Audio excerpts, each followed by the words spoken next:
हमको निर्देश दिया कि आप सभी लोग हमारे पिताजी को कि पंडित जी आप अंदर रखिएगा, परिवार को बाहर मत निकलने दीजिएगा, कुछ भी हो सकता है। 9, साढ़े 9 या पौने 10 बजा था। अचानक गोलियां चलनी शुरू हो गई। ओहो, लाशें बिछ गई सड़कों पर और दौड़ा दौड़ा के लोगों के घरों में गलियों में मारा गया। गोली, सीधी गोली मारी गई। के लोग मना कर रहे थे कि मत जाओ गोली चल। हम कहे कुछ नहीं, मैं जाऊंगा, गोली चलेगी, सब मरेंगे। आपके पिताजी और माताजी ने मना किया था कि मत जाओ, फिर भी मैं गया, लोगों को बिना बताए निकल गया। 500 किलोमीटर पैदल चलकर आए थे। सारे रास्ते बंद कर दिए गए थे, ट्रेनें बंद हो गई थी, सारी बसें बंद हो गई थी।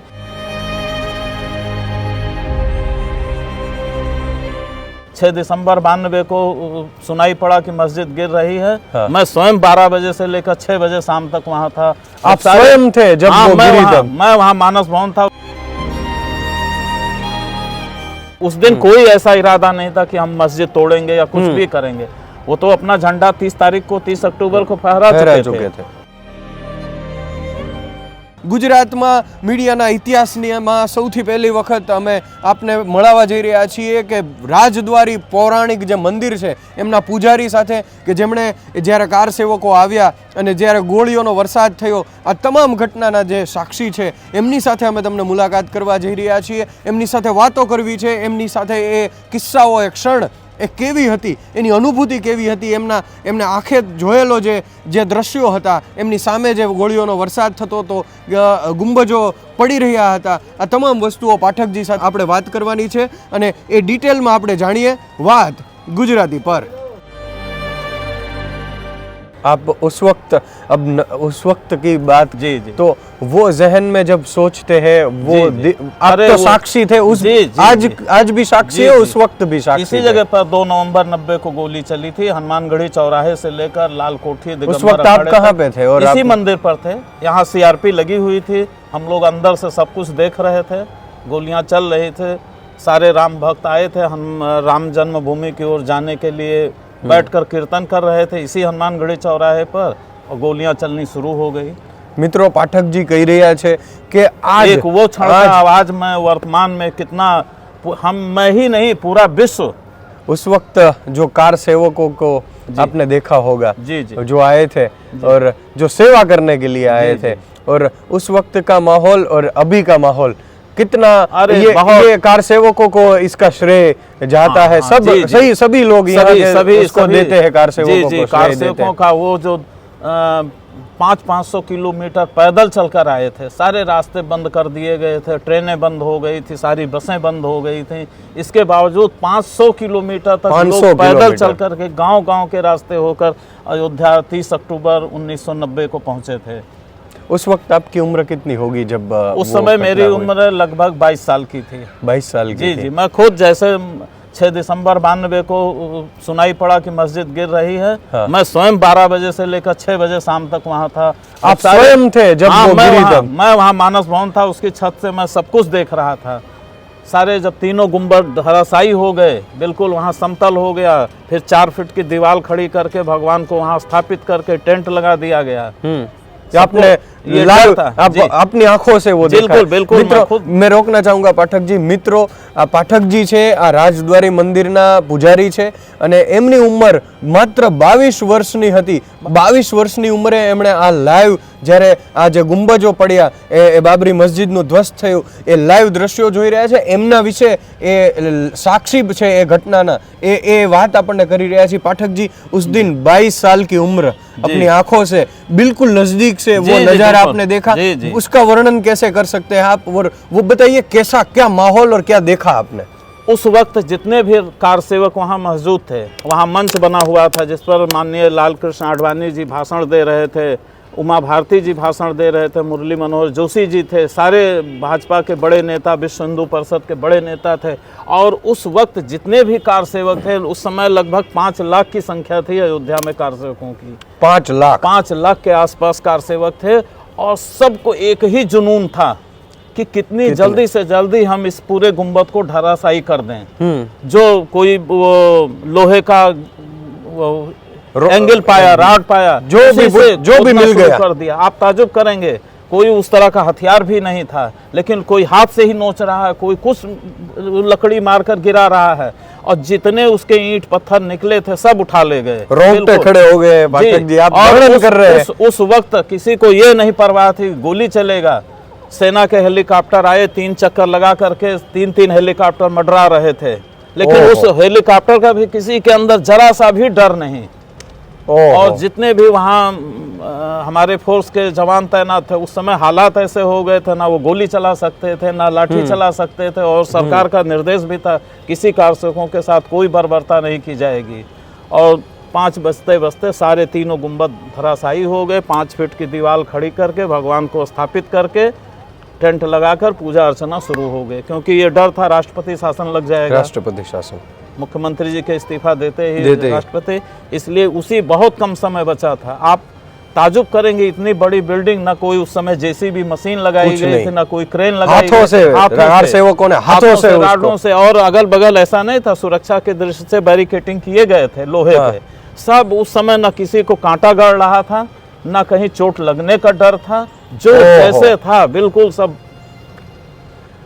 अद्भुत। आपकी आंखों में वो दृश्य मैं देख सकता हूँ अभी जो आप बता रहे हैं, मेरे रोंगटे खड़े हो गए कि किसी को कोई परवाह नहीं थी। हेलीकॉप्टर 3-3 सेना के हेलीकॉप्टर मंडरा रहे थे। बाद में सेना ने भी अपनी रिपोर्ट दे दिया कि गोली चलाना उचित नहीं है, बहुत खून खराबा हो जाएगा, मना कर दिया सेना ने।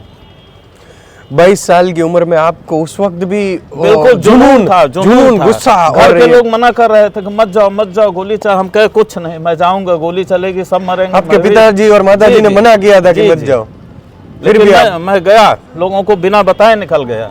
ओहो, जुनून था देखने के लिए कि क्या हो रहा है, हम भी कुछ उसमें सहयोग कर सके। लेकिन भीड़ इतनी थी कि वहां पहुंचना भी मुश्किल था। तो राम जन्मभूमि के ठीक सामने मानस भवन था, मानस भवन अब तो तोड़ दिया गया है, उसी की छत पर चढ़ के सब कुछ अपने आंख से देख रहे थे। आपके साथ आपके दोस्त भी कोई हो गए? हाँ, 2-3 दोस्त थे जो हमारे साथ गए थे, और उन्होंने भी ये आपके साथ ये इसका मित्रों પાઠક જીએ આપણને આખી જે એની પાછળનું જે એ સાક્ષી છે આ ઘટનાના, જ્યારે આ ગુંબજ પડ્યા એના લાઈવ સાક્ષી છે, અને સતત એ સાંજ સુધી જ્યાં સુધી એ દિવાળ ન બનાવી એની ઉપર ટેન્ટ લગાવી દેવામાં આવ્યો અને પૂજા અર્ચના થઈ ત્યાં સુધી એવો સાક્ષી રહ્યા છે, અને કહી રહ્યા છે કે લોકોએ હાથોથી તોડ્યું છે, કારસેવકોએ પોતાના હાથોથી આનો ધ્વસ્ત કર્યો હતો, એમના લાઈવ સાક્ષી છે પાઠક जी पहली बार जब गोली चली तब तो किसी को पता नहीं होगा, ऐसे आवाजें आने लगी, वो गोलीबारी शुरू हुई, कुछ हुआ, तो पहले क्या लगा था कि उस वक्त मैं बता रहा हूँ 2 अक्टूबर 1990 को जब यूपी में मुलायम सिंह की सरकार थी जी, 30 अक्टूबर तो कुछ कारसेवक वहां अंदर चले गए थे, गुंबद का कुछ हिस्सा तोड़ करके झंडा फहरा दिए थे। उसके 2 दिन बाद यानी 30 अक्टूबर, 31 अक्टूबर, 1 नवंबर, 2 नवंबर को कार्तिक पूर्णिमा थी। उस दिन कारसेवकपुरम में विश्व हिंदू परिषद के नेताओं ने आह्वान किया कि सभी कारसेवक रुके रहेंगे और 2 नवंबर को सरयू में स्नान करके भगवान राम का दर्शन करने सभी लोग वहां जाएंगे, राम जन्मभूमि।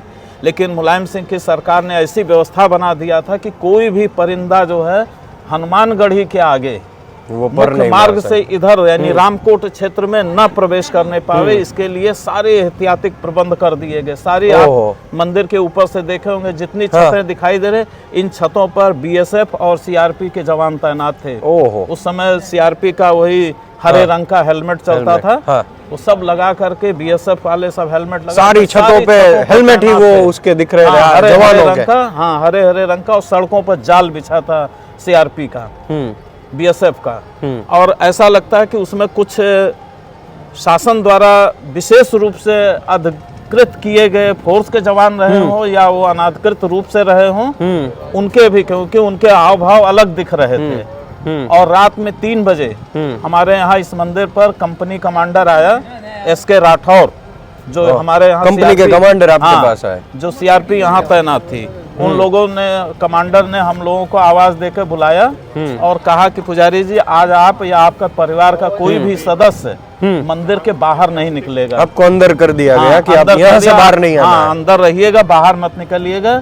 अभी सुबह होते ही कार सेवक कार्तिक पूर्णिमा स्नान करके जो ही इधर आएंगे उनको रोका जाएगा और कुछ भी हो सकता है। ये हम लोगों को सख्त निर्देश दिया गया, कुछ भी हो सकता है, इसलिए आप लोग अंदर रहिएगा, क्योंकि वो कंपनी कमांडर हमारे यहाँ महीने भर से तैनात था। अच्छा। फोर्स के साथ। हाँ। तो वो सुबह जैसे 3 बजे उस दिन आदेश हुआ था कि 3 बजे रात में ही सभी फोर्स वहाँ पहुँच जाए, और आकर के हमको निर्देश दिया कि आप सभी लोग हमारे पिताजी को कि पंडित जी आप अंदर रखिएगा, परिवार को बाहर मत निकलने दीजिएगा, कुछ भी हो सकता है। और जैसे ही सुबह 9-10 बजे के आसपास सारे कार सेवक दिगंबर अखाड़ा में इकट्ठे हुए। हाँ। और दिगंबर अखाड़े से हनुमानगढ़ी चौराहे पर आए, रोक दिया गया। वो सारे कार सेवक जिसमें विशेषकर दक्षिण भारत के थे, दक्षिण भारत के, वो सब वहीं बैठ गए, कीर्तन करने ले अडिग हो गए कि नहीं हम लोग जाएंगे दर्शन करने। उस दिन कोई ऐसा इरादा नहीं था कि हम मस्जिद तोड़ेंगे या कुछ भी करेंगे। वो तो अपना झंडा 30 तारीख को 30 अक्टूबर को फहरा चुके थे। केवल दर्शन के लिए जाने के लिए मना कर दिया गया और लोग नहीं माने, वहीं बैठ गए। और अचानक वही हमारे ख्याल से 9, 9:30 या 9:45 बजा था, अचानक गोलियां चलनी शुरू हो गई। ओहो। लाशें बिछ गई सड़कों पर और दौड़ा दौड़ा के लोगों के घरों में गलियों में मारा गया। गोली, सीधी गोली मारी गई, ये भी नहीं पैर में मारी गई है, सीधे सर पर सीधी गोली। देखिए उनके कोठारी बंधुओं को सर पर ही, जितने भी मरे थे सबके सिर पर गोली मारी गई थी। आप इरादा समझ सकते हैं। उस समय गवर्नमेंट जो भी थी, आवाज का देखिए, आज आप आए हैं देखिए, अयोध्या नहीं, उत्तर प्रदेश नहीं, हिंदुस्तान का सारा प्रदेश ही नहीं बल्कि पूरा विश्व मुस्लिम परिवार के लोग हैं जो आ रहे हैं, वो भी जुड़ रहे हैं, आ रहे हैं पूजा करने, अपने यहाँ जो भी वो सहयोग कर सकते हैं। रास्ते में लोग आ रहे हैं, उनकी सेवा में लगे हैं। मित्रों सोचिए कितने दुर्भाग्य की बात थी उस वक्त 90 और 92 के दौरान। 90 के दौरान, 92 में तो कोई बात नहीं। वो वक्त वो आपने शेयर किया, आपने बताया अपने शब्दों में, हमें तो दिख रहा था पूरा चित्र कि आप दोनों माहौल के आप साक्षी बन रहे हैं। जी, दोनों के साक्षी। कैसी दिव्य अनुभूति कर रहे हैं? अरे बहुत बड़ी अनुभूति हो रही है। ऐसा लग रहा है कि मानो अब साक्षात भगवान प्रकट हो गए दूसरे रूप में। एक त्रेता युग में प्रकट हुए थे और उन्होंने अपने, और अब पुनः जो है लोगों को दर्शन देने के लिए लालायित बैठे हुए हैं। ये मंदिर राजद्वार, राजद्वार का अर्थ होता है राजा का द्वार। कभी त्रेता युग में इस राजद्वार से लेकर के राम जन्मभूमि तक, राजद्वार से लेकर राम जन्मभूमि तक जो लगभग 250 से 300 मीटर के ही दायरे में है, ये पूरा क्षेत्र आज भी रामकोट क्षेत्र कहलाता है। अच्छा। ये भगवान का उस त्रेता युग में यहाँ महल का द्वार हुआ करता था, राजद्वार, जहाँ भगवान बैठ करके सुनवाई करते थे। ओहो। ठीक, द्वार पर हनुमान जी बैठे थे, जो आप बिल्कुल इसी मंदिर के ठीक पीछे हनुमानगढ़ी, जिसे आज वर्तमान में हनुमानगढ़ी के नाम से जाना जाता है, जो हनुमान जी स्वयं भगवान राम के राजद्वार पर ही बैठे थे। तो ये राजद्वार था जिस पर आज से 500 साल पहले अयोध्या के राजा महाराजा दर्शन सिंह ने इस मंदिर का निर्माण करवाया, भगवान राम के राज दरबार के रूप में। आप जब उत्तर दिशा में यहाँ से सरयू नदी बहती हैं, आप जब मुख्य मार्ग से रामकोट क्षेत्र में जैसे ही प्रवेश करते हैं, यानी कभी त्रेता युग में जो भगवान राम का महल हुआ करता था, राजा दशरथ का महल हुआ करता था, तो आप जब दशरथ महल यानी भगवान राम के रामकोट क्षेत्र में प्रवेश करते हैं, तो आपको सबसे पहले राजद्वार मंदिर ही तो मिल रहा है। सही। इसी राजद्वार मंदिर के बिल्कुल समानांतर में मंदिर के ठीक पीछे हनुमान जी बैठे हुए हैं, जिसे आज वर्तमान में हनुमानगढ़ी के नाम से जाना जाता है। तो हनुमानगढ़ी राजद्वार, और इन्हीं दो मंदिरों के बीच से अब अंदर प्रवेश करते हैं तो आपको सबसे पहले दशरथ महल, यानी राजा दशरथ जहाँ बैठते थे, वो दशरथ महल के नाम से जाना जाता है। अंदर आप उसके पीछे जाएंगे लगभग 200 मीटर पीछे, तो आपको मर्यादा पुरुषोत्तम भगवान राम की जन्मस्थली, यानी कभी वो त्रेता युग में कौशल्या भवन रहा होगा, जिसे वर्तमान में हम लोग राम जन्मभूमि के नाम से जानते हैं। जहाँ राम जन्मभूमि थे वहाँ एक मंदिर के रूप में राम जन्मभूमि मंदिर बना, जिसे 1527 में बाबर ने तोड़ करके मस्जिद बना दिया था। 500 साल विवादों के बाद अब पुनः भगवान राम का भव्य मंदिर बन रहा है। तो और दशरथ महल के ठीक बगल में कनक भवन है। जी, कनक भवन वो हिस्सा है पूरे महल का जहाँ राम और सीता रहते थे। माँ कैकेयी ने सीता जी को मुंह दिखाई में दिया था। उस स्थान पर मध्य प्रदेश के ओरछा नरेश ने एक मंदिर, कनक भवन मंदिर के रूप में, जिसे राम और सीता के महल के रूप में जाना जाता है, वो कनक भवन मंदिर। तो आप जब सरयू से आएंगे रामकोट क्षेत्र में, जो ही प्रवेश करते हैं तो सबसे पहले राजद्वार, और द्वार पर ही हनुमान जी, हनुमानगढ़ी। अंदर प्रवेश करेंगे तो दशरथ महल, कनक भवन और राम जन्मभूमि, यानी राजद्वार से लेकर राम जन्मभूमि, राजद्वार से राम जन्मभूमि, समझ रहे हैं? ये पूरा रामकोट क्षेत्र है। रामकोट क्षेत्र के ये बड़े 5 मंदिर हैं, हनुमानगढ़ी, राजद्वार, दशरथ महल, कनक भवन और राम जन्मभूमि। राजद्वार से राम जन्मभूमि, ये 5 बड़े मंदिर आपको दर्शन होंगे। और आप राजद्वार पर बैठे हैं, यहीं से आप राम जन्मभूमि भी देखिए, कनक भवन भी देखिए, दशरथ महल भी देखिए। सब 200 से 150 से 200 मीटर के दायरे में है।